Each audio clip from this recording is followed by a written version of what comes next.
Hello there. While the EU Parliament plans to attract the pro-Rejoiners in the UK, there are stirrings of a mass anti-EU movement across the European Union. But what's this about the EU and Haggis?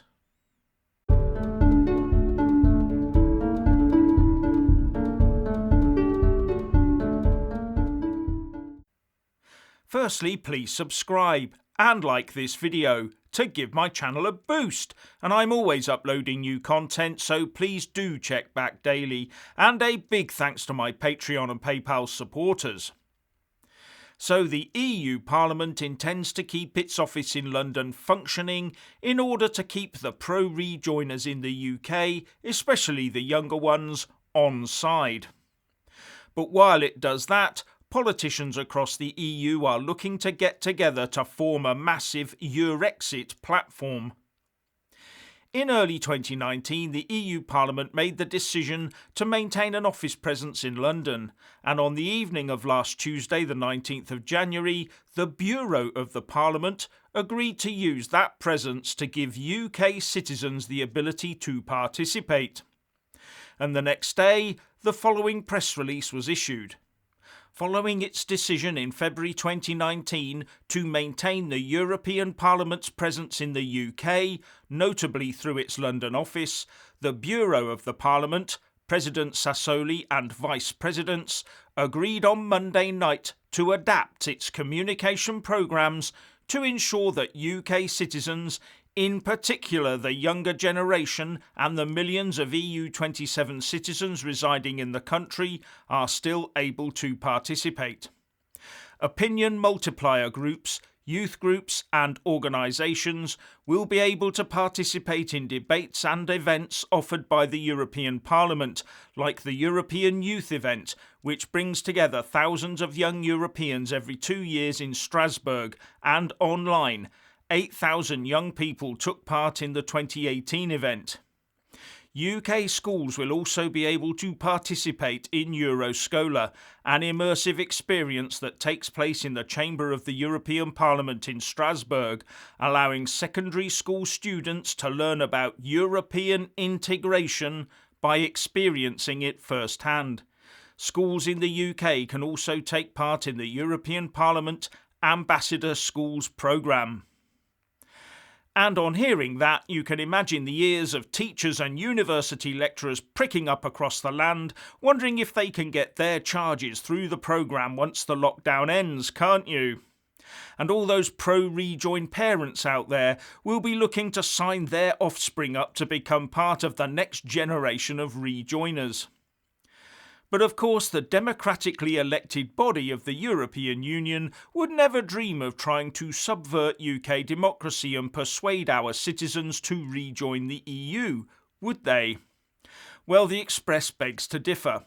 It has got its hands on an internal memo from Klaus Well, the EU Parliament Secretary-General. The Express says that this internal document shows the bloc is preparing to target the younger generation in the UK because of perceived support for the Brussels project. According to the blueprint, the European Parliament will maintain its office in London to orchestrate the spread of pro-EU propaganda across the country. The secretive bureau of powerful MEPs have decided to maintain its presence in the UK, notably through the retention of the London office, so that Brussels officials can continue to engage with British citizens as well as the EU27 citizens living in the country. And it goes on to say that there will be national and regional authorities, media relations and outreach to citizens and stakeholders.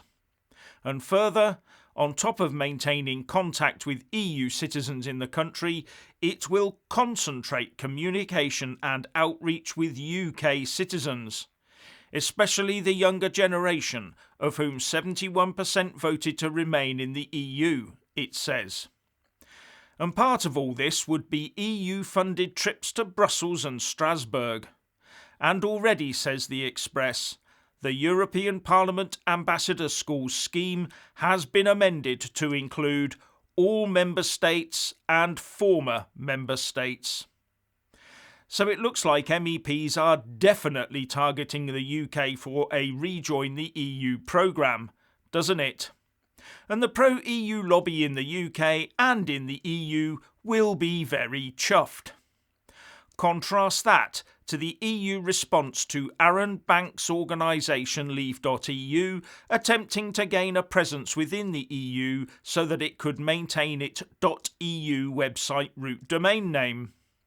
That was met with intense hostility, and Fine Gael member of the Irish Parliament, Neil Richmond, saying he would do all he could to block it, and he also said that it was a danger to democracy. Well, the leave.eu website has been down ever since, so one assumes it's been successfully blocked, but it does show you how one-sided all of this is. That is, leave.eu can't have a website in the EU, but the pro-EU side can have a whole London office and an outreach programme funded by the European Union. Now, before I get on to the next topic, here's a little snippet of news you may have missed. It turns out that there will be a shortage of haggis across the EU for Burns night dinners tonight. And why? Because in a message of solidarity with Nicola Sturgeon and her pro-Rejoin the EU Scottish National Party, Eurocrats have banned haggis from their shores. That's right, fresh haggis can no longer be imported into the European Union. The Daily Record says, supermarkets across Europe reportedly ran out of haggis supplies long before tonight's feast, with Caledonian societies forced to resort to tinned haggis. So what's happened? Has haggis suddenly become contaminated? Do Eurocrats now put haggis in the same bracket as chlorinated chicken? Or is the EU turning its nose up at Scotland? Or is it the EU border officials still playing games? Now, the Scots Nats would claim that were they still in the EU, they would not be experiencing that problem because haggis is good fare. So my question would be, why are they turning it away then? For health or political reasons? Because it's not like the EU has a haggis industry to protect, is it? Anyway, Brussels may want to start concentrating its efforts a bit closer to home, as there appears to be a growing EU-wide EurExit movement, with the leaders of Eurosceptic campaign groups across the bloc looking to work together. With the Express reporting that Generation Frexit founder Charles-Henri Gallois revealed he is teaming up with EurExit, Espexit and other anti-European Union campaigners in the continent to launch a joint programme against the Brussels bloc. He also said that although he was for a Frexit, a French exit from the EU, this project was for EurExit, an EU-wide exit project. And he said that he and other partner organisations were working a wider platform of EurExit. And EurExit campaigner Gianluigi Paragon and Carlos Nogues of Somos España have confirmed they're in. Now, there is already a EurExit manifesto that was committed to by the UK's Brexit Party, EurExit, Generation Frexit and the Spanish Somos España group, and it starts by saying, 28 years after the signing of the Maastricht Treaty and 63 years after the signing of the Treaty of Rome, the European Union has become a technocratic tyranny which oppresses a large part of the countries of Europe and tramples on their sovereignty, resulting in their deindustrialisation and choking their economic growth. Far from uniting the peoples of Europe, it has sowed discord between them. It is time to take stock of the EU's unequivocal social, economic and political failure and hold to account those political leaders that have supported and continue to support the process of supranational integration.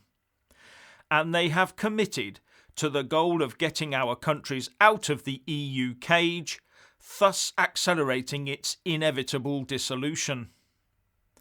And I'm sure that every Brexiteer in the land will wish them all the luck in the world. Anyway, if you want to hear more from me, please don't forget to subscribe and also press that little bell, or you won't get any notifications. And if you want to see more of me, buy a mug with my mug on it by following the link in the descriptions box below and support me on Patreon or PayPal. So what do you think about all of this? And the haggis? Please share and comment, and thank you for watching.